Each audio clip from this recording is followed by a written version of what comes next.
Hi everyone, I'm Ali GREYMOND. Today I'm answering questions about OCD recovery that you left under my please leave a question for me to answer in the Q&A video. Thank you so much for leaving your questions. I got quite a few, so I'm assuming that I'm going to be doing this probably for the rest of the week, answering Q&A just because of how many questions there is. There's quite a bit. Okay, so anyways, first question. What is a good coping skill when you wake up in the middle of the night ruminating? Puro. First of all, you're not the only one. This happens a lot. What to do? I would say that if you can, try to, if you feel like, okay, you're waking up and you're just for sure not going back to sleep, then maybe get up and do something like watch some TV or play a video game. Sometimes that helps because video games are kind of engrossing, so they just take your mind off of things. Or the other thing that you can do is to delay till morning. That I can't think of it right now. I'm not really rational right now because it's the middle of the night. I'm gonna give it some thought, but not right now. I'm gonna think about it until morning. So if you can kind of do it that way, where you're not saying flat out no to OCD or leaving the door open, but at the same time you're not walking through the door. And in the morning when you feel better, you can reevaluate. Should you really analyze and all of that kind of stuff? But I mean, middle of the night is a tough thing because it's hard not to get caught up when you're, in that situation where there's nothing to do and you're tired and nothing is going on. So those are kind of just some strategies.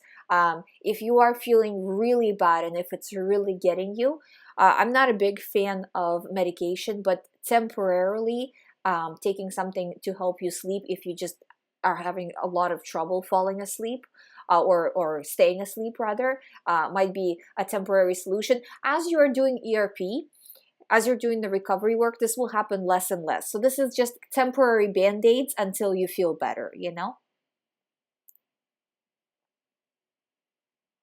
Next comment, somebody said, I just want to thank you indeed for all, I'm thank you so much, for leaving nice comments. I do see them all.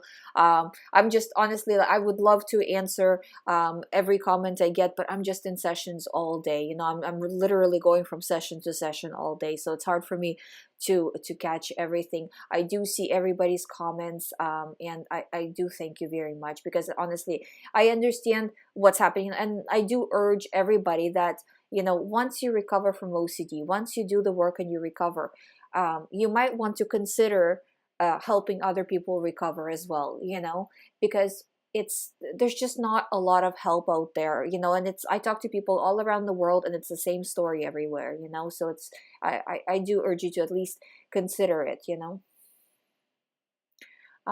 Next question is, when I feel uncomfortable while refusing my thoughts, my mind always remembers what you have told in your video. Yeah, is this my compulsion? No, I think that's okay, because it's coming from a position of power. It's like, but what if, no, Ali told me to disregard, so I'm disregarding, like kind of like that, right? Like, I think that's a productive way of doing things, because you have a plan, and no matter what, you're sticking to that plan, and that's really what's necessary to recover. How you come upon it really doesn't matter. Next question is, hi Ali, is it okay to drink alcohol sometimes while doing ERP? Um, with alcohol, it gets complicated, because I, you know, I look at it from a position that if your brain is balancing itself out right now, it's not good to mess it up more by anything. So by lack of sleep, by alcohol, by drugs, by anything else. It's already having a hard time adjusting, right? So we need to give it the best chance to adjust and to stop sending these thoughts.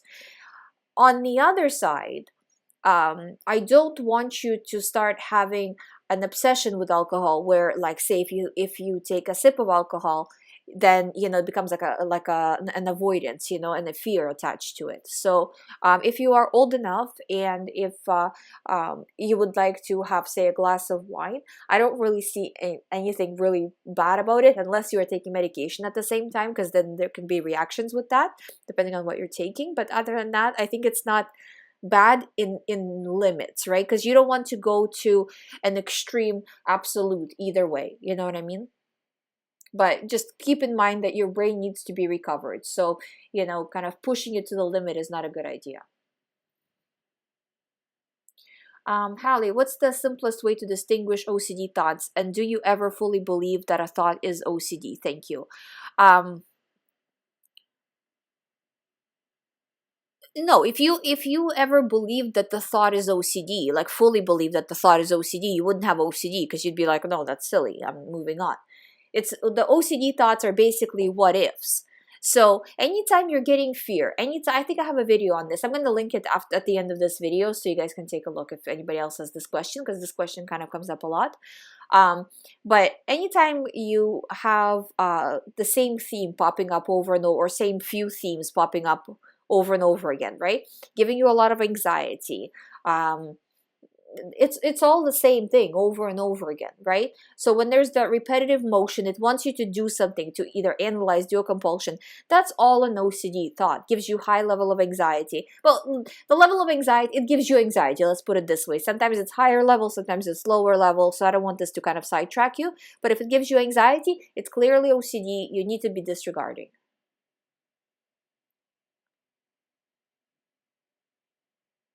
Hi Ali, you've helped so much in the last few weeks. I'm happy to help. What would you say to do about automatic mental compulsions, like getting an intrusive feeling and then automatically thinking of an image to check? Automatic stuff, we can't control it, right? But as soon as you catch yourself, and as soon as you're like, wait a minute, I shouldn't be doing this, everything after that, that's all you. So that's when you have to really make a push to refuse. Before that, things happen, it's kind of difficult. But the more you catch yourself consciously, the less the automatic things will happen as well, because the anxiety lowers, you're more in control, and those kinds of things. What do you do when you feel guilt and shame during and after, or after OCD attack? Thank you. You do nothing. It's just a symptom of OCD. Guilt, shame, those are common symptoms of OCD. You're like, okay, whatever. OCD is throwing things at me, so what?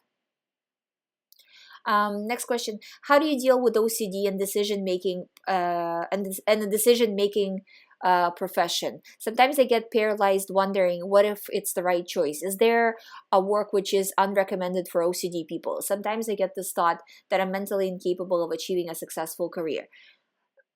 Over the years, over almost a decade that I've been talking about OCD, which I can't believe still, but I've talked to people pretty much in every job type, in every profession, in every, I talk to people all day, so I see kind of everything. I can tell you that it doesn't really matter. While you are recovering, the only jobs, okay, so the only jobs that are, again, it's not that I don't recommend, but they just make recovery process more difficult. And again, this is while you are recovering, not forever, but just while you're recovering. Is jobs such as security guards that are like work at night, for example, or any type of night shift workers where the person is isolated. Truck drivers, drivers in general, I would say. What else? Emergency crews, right? All those, when the person is isolated, it makes it a lot more difficult to cope, because it's like, okay, well, sit here, whether you're, just sitting or driving or whatever, right? Sit here and, do nothing. And while you do nothing, make sure not to analyze. Like, it makes it a lot more difficult. If you are in that job, it is what it is, right? But if you are, if you're thinking of doing something like that, maybe it wouldn't be a good idea while you're in the process of recovery. But again, it just makes it a little bit more difficult. Then in terms of jobs where you see people die every day, like emergency response, that's difficult for a different reason, right? Because it's like, it's hard to deal for anybody, but when you are extremely sensitive, that's going to make it very, very difficult, or you see a lot of mental trauma or physical trauma, right? That's very, very difficult. And again, it depends on your specific situations, but if it's not one of those, then it really doesn't matter, and actually I've seen people in those jobs as well, and that's fine. I talk to, doctors, nurses, they deal with people dying all the time, and it's like, it's it just depends on how sensitive you are to that situation, because in those jobs you can't be sensitive, because if you're too sensitive, then you become involved, like emotionally involved, and then you might not be as quickly responsive as you need to be, right? So it's that kind of a situation. But if it's nothing to do with that, then go for it. Next question is, how can you tell a real memory from a false one? If you think, is this OCD, what happened, and analyzing, it's an OCD thing. So, but what if something bad happened? It's OCD. Hi, I have a question. What is the difference between having an obsessive compulsive personality and just having OCD? Obsessive compulsive personality is an entirely different thing altogether. I'm not going to get into it right now, but if you Google it, you will see that it's entirely different. But the fact that you're Googling it already tells me that you are worried about, but what if I have something else? And that's actually a very, very common fear. So you have to make sure that you can't be analyzing anything to do with your theme. So if your theme has to do with recovery, and what if it's not really OCD, and all of this kind of stuff, right? Then that's just going to get you deeper in. So make sure not to do that.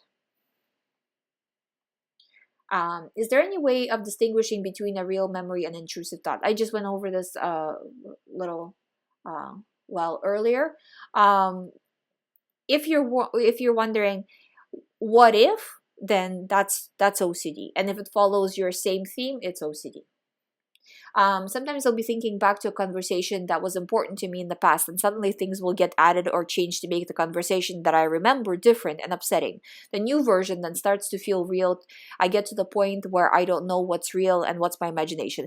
Don't analyze. The more you analyze, the more real it will seem, and then you stop being able to distinguish the difference, right? So you're saying that this is what I've been doing for a while, it's not working, I'm choosing not to do this anymore. You have to make a choice from a position of power, not to react to these thoughts, not to do what it's telling you, whether it's physical compulsion or just analyzing. Analyzing is probably actually more harm than the physical compulsion.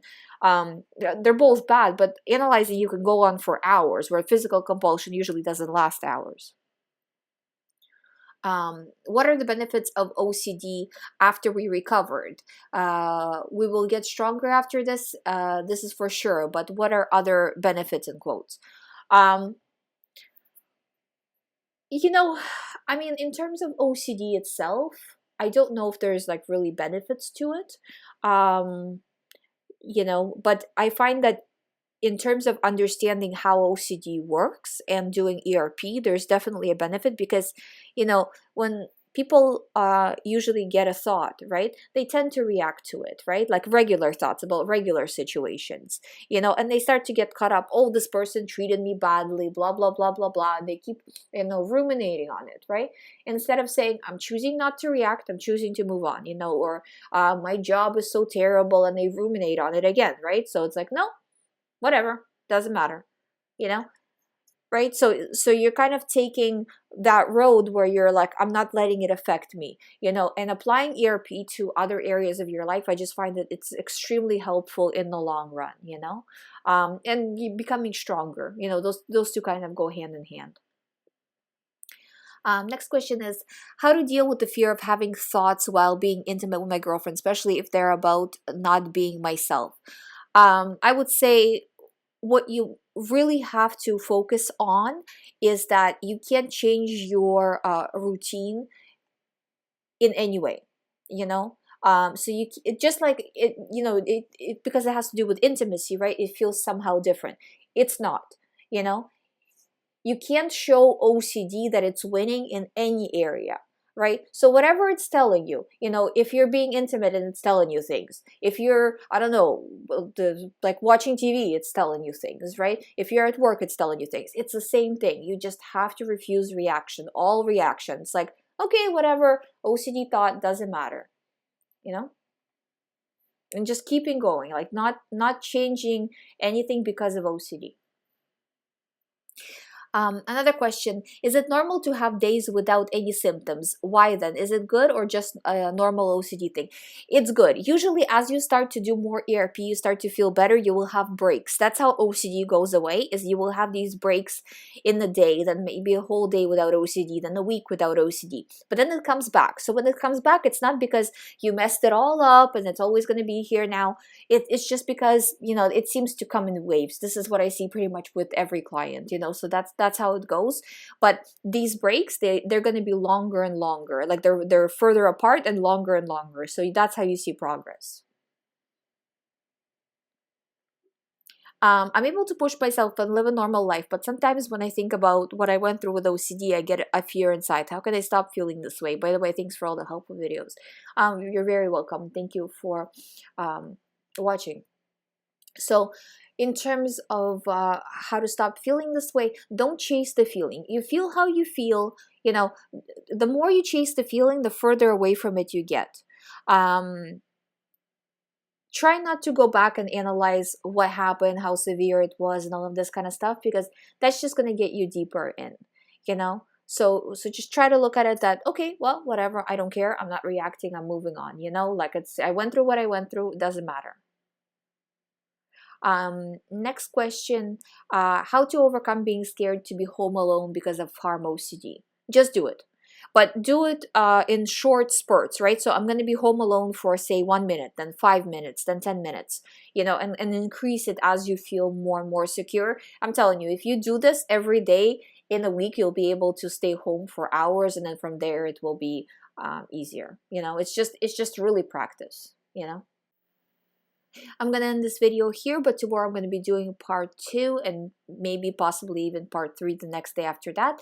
So if you haven't, if I haven't maybe answered the question to the extent that you wanted to, or I missed something, or you have another question, please leave it below that same one video so I know, because it's getting confusing who's if you leave questions under other videos, it's hard for me to get them now just because there's so many people leaving comments. So please leave it below that one video, the one that's previous to this one, and I will answer tomorrow. Thank you so much for watching. If you haven't subscribed, please subscribe. If you'd like to do the recovery program, all the information, as always, is on youhaveocd.com. I will link that other video I was talking to, is this an OCD thought or not, after this, and I will see you tomorrow.